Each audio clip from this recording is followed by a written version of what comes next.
What's up guys, welcome back to another video and welcome back to the fits of the week, where I have curated some of the best menswear fits from around the web just in time for some weekend inspiration. Before we get into it guys, please remember to like and subscribe because it really helps me to grow the channel and reach new audiences. And if you're interested in premium menswear, check out our store archerandwoods.com. We've got a ton of new items coming in stock in the new year. I'm doing a little bit of work on the store until the new year, so keep an eye out for that. We've also just set up the Archer and Woods Instagram, also it's at Archer and Woods, so please give that a follow as well.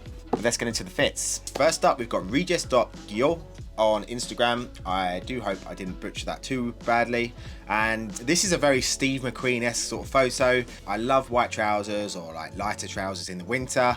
He's paired it with some boots, a suede sort of overshirt with some big patch pockets. Kind of looked like a overshirt I saw at Massimo Dutti recently. He's also got a big chunky cream roll neck, which I think works really well with the overshirt. Gives you that extra bit of layering as well because the overshirts aren't that thick. And yeah, I just love the layering. I love the colours, very simple, but also perfect for this time of year. And it's a really masculine fit. I'm a huge fan of this. Okay, for our next fit, we've got Maximilian Mogg, and it's very simple but elegant outfit. Max Mogg, if you're unaware, is a tailor based in Germany. It first came to my attention when he did a collaboration or like a capsule line with Mr. Porter, which was really well received, and they did a really lovely video as well, which is on their YouTube channel. Their style is very interesting. It's got a 70s aesthetic to it, mixed with a bit of traditional English tailoring as well. Very cool, definitely worth checking out if you haven't seen it already. And I just really like this outfit overall, and just in its simplicity. High-waisted denim, a nice, good-sized belt on there as well. Cartier tank on the wrist, a really nice fitting crew neck with a shirt and tie, a nice high collar on that shirt as well. Very simple, sleek, and probably one of the nicest ways to wear a tie and denim in my opinion. I see it done wrong so many times, and I see people try too hard with it. I think this is very subtle and understated. I paired with that crew neck as well, which is just very smart, and I like this a lot. And I really like you can't see it that much, but I really like the wash of that denim as well, the colour of it. Pairs nicely with the rest of the outfit, it gives it a bit of colour as well.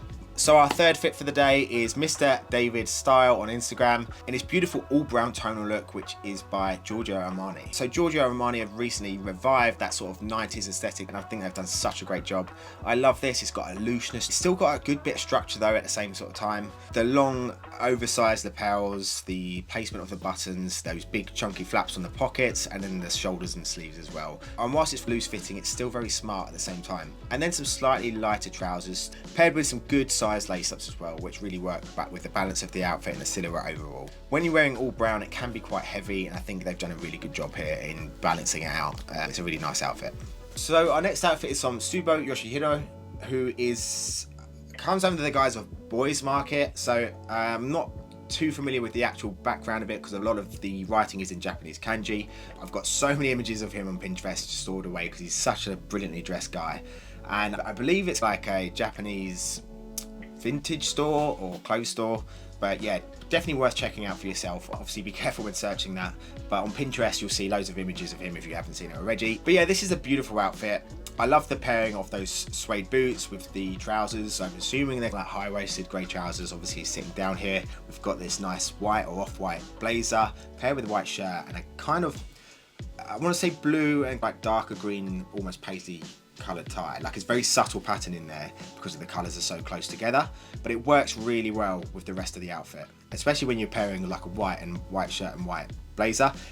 That's something he's made really effortless there. And I think the pairing of those suede boots really work well with it as well. It just takes a little bit of the formality away, adding a bit of suede. The colours all work brilliantly. He's always smiling in his photos. He looks like the happiest guy in the world, and I just love his outfit. So yeah, big fan of this one. For our next look, we've got hotelier Avi Brush, who Mr. Porter did a recent article on recently, and with some really nice photos as well. And I just really like this outfit. It's very simple, but in our last videos, we've talked a lot about shawl-necked cardigans. Just very quickly, brands to get these from: Sunspell, John Lewis, and someone recommended in the comments recently, Spear and McCain as well, do a really nice one. But if you're interested, check out my last video on top 10 winter essentials. I'll see if I can put a little link up there somewhere. But yeah, it's just a really nice outfit. Again, I really like a lighter colour trouser, like a white or off-white during the winter.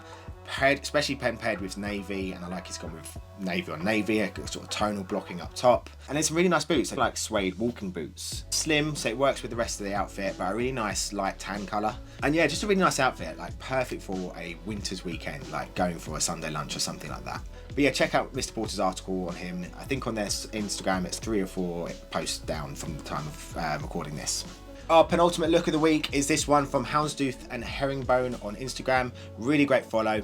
I don't think he's ever showed his face, but he puts together some really nice outfits. A lot of it's tailoring, and something that's right up my street is pairing it with denim as well. I think he's done a really nice job here. So this high-waisted brown trousers paired with this really nice denim shirt with a good sized collar and a double-breasted blazer. For me, it's the colour palette, the subtle differences between the shirt and the blazer, and those two merging really well with the brown also. I couldn't find a full-length photo. Again, he doesn't show his face, I don't believe, but I just really like this, and I think as a bit of inspiration, if you're looking to pair a denim shirt with different kinds of tailoring, brown trousers, just that's something different you might not have thought of. So yeah, this is a really nice example of it.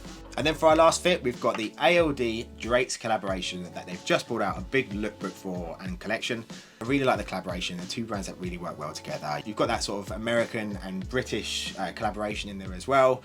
Because both brands have such interesting and like signifying lookbooks, their imagery really screams the brand's identity. For ALD, the baseball caps with the suits, the way they're shot in the studio, really nice lighting, and loads of brands have ripped that off. And I'm saying that thinking that they're the first ones to come up with it. I'm not sure if they were.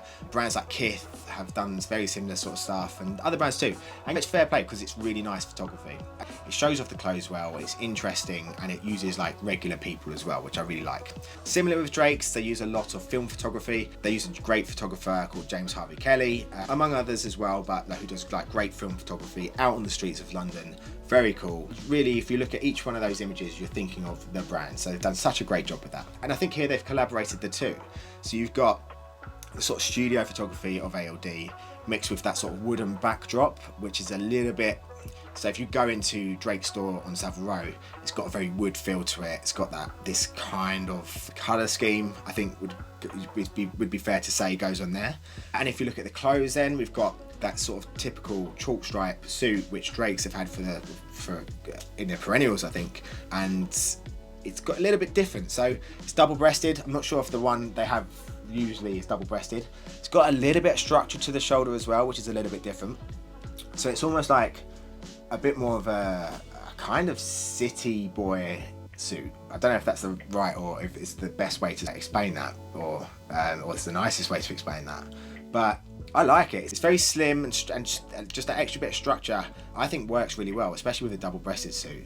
The tie and the scarf really work well. I'm not a big lover of paisley. Paisley is something that I think has to be used so sparingly in my opinion, and I think they've done a nice job here. I think the colour palette of it really works well. And then the hat's a pretty cool addition. Not something I would wear personally. I'm not so sure about the big logo on the front, but I think it's nice. I like this photo. But yeah, do check it out. It's on both of their Instagrams, I believe, and their websites. But yeah, my talking point for this weekend is in terms of collaborations. Like, for me personally, for something like this, I think it works really well. It's nice to have two brands, especially ones that work so cohesively together. One that's in America and one that's in England, and it makes sense. But yeah, I want to know your thoughts on collaborations in general. Do you tend to buy them, or do you think they're a bit nichey and steer clear? I definitely feel sometimes with some collaborations, even from brands that I love, I feel like they're sometimes cheapened a little bit, and especially when I come around to buying like pre-owned stuff and I see an old item from a collaboration, I sometimes tend to steer clear of it just because it doesn't feel like that brand's, it doesn't feel, maybe I'm a purist in that way, but it doesn't feel pure to that brand that I'm buying for. Say for instance it was a Drake's suit and it was maybe not ALD because I like this collaboration, but say it was someone else, and I just feel if I'm buying into an item, especially an expensive one, I'm buying into that designer and I'm buying into what it is as a whole. I want it to be exactly what I like about that brand, and then adding sort of 50% or 20% of someone else's input or another brand's input or aesthetic kind of dilutes it for me sometimes. But yeah, for me personally, I take it on a case-by-case basis. But yeah, there's definitely some in the past that I've been not so sure about. But anyway guys, they're my fits of the week. Let me know in the comments below which one was your favourite. Do remember to subscribe and check out archyomas.com for pre-owned menswear. And if you're interested in personal styling, I offer anything from like online one-on-one sessions to a full in-person personal shopping service. So yeah, check out archyomas.com for that. Thank you for watching guys, and I look forward to hearing from you soon.